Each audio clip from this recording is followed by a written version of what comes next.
Get ready.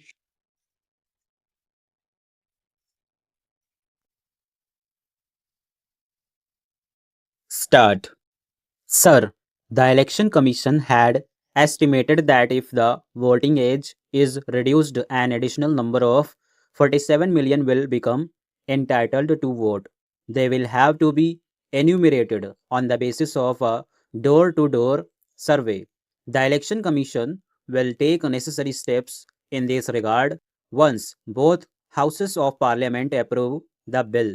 With your permission, I shall now deal with the provisions of the Representation of the People Bill. Over the years, there has been an increasing tendencies to vitiate the electoral process. Malpractices and lawlessness have been on the increase. We had therefore to think in terms of effective measures to check such evil tendencies.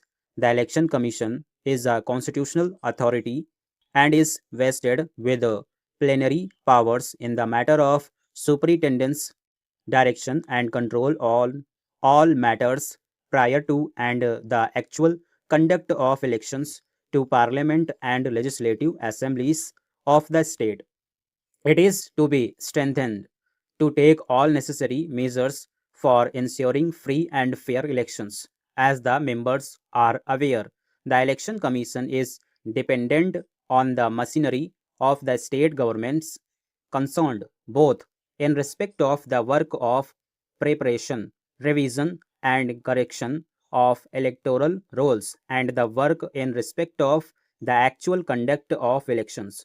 Such staff functions under the superintendent's direction and control of the Election Commission insofar as the work relating to elections is concerned. They do this work in addition to their normal functions under the state governments. Thus, the state government employees are subjected to dual control, one by the state government concerned in respect of the regular work and another by the election commission in respect of the election work. It is therefore felt necessary that the disciplinary control over the state government staff in respect of work relating to elections should be vested in the election commission. An amendment, therefore, has been proposed that such staff would be deemed to be on deputation to the Election Commission so that they are brought under its disciplinary authority. The exercise of jurisdiction by the state governments over their staff in relation to their normal work, even during the period of elections, would continue to rest with the state governments. India is a parliamentary democracy based on party system. A large number of political parties are also functioning. The democratic election process is to be sustained by the political parties. At present, there is no statutory definition of a political party. It is proposed to rectify this defect by incorporating a statutory definition in the Representation of the People Act 1951. Section 8 of the Act already deals with disqualification on the ground of conviction for certain offences. In order to control the nexus between persons with criminal record and election activity and to include more offences in this section, suitable provisions have been incorporated in the bill.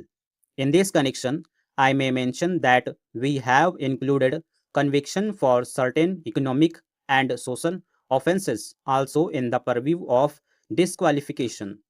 Offences under the recently enacted Religious Institutions Act 1988 have also been included as disqualification. Modernized tools based on latest technology are increasingly being resorted to as aids to decision making.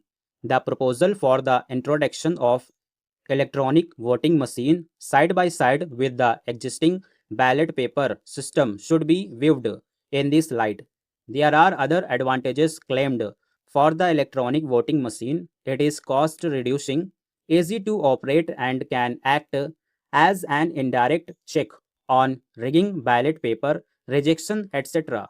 Since the Representation of People Act makes a specific mention of the ballot paper system of voting, the Supreme Court has held in an election case some times ago that without a formal provision in the statute, it would not be legally permissible for the electronic voting machines to be used. The Election Commission would, however, exercise this discretion after considering the availability of machines, the standards of voters, prevalence of anti-social activities, etc.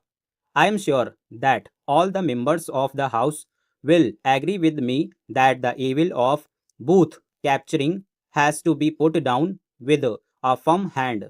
If it is allowed to remain unchecked, serious distortions may result apart from extreme lawlessness. It has therefore been proposed to make booth capturing an offense and also a corrupt practice. It has also been proposed that the Election Commission shall, in cases of large scale booth capturing, countermand the election in the whole constituency in addition to ordering of repoll in particular booths.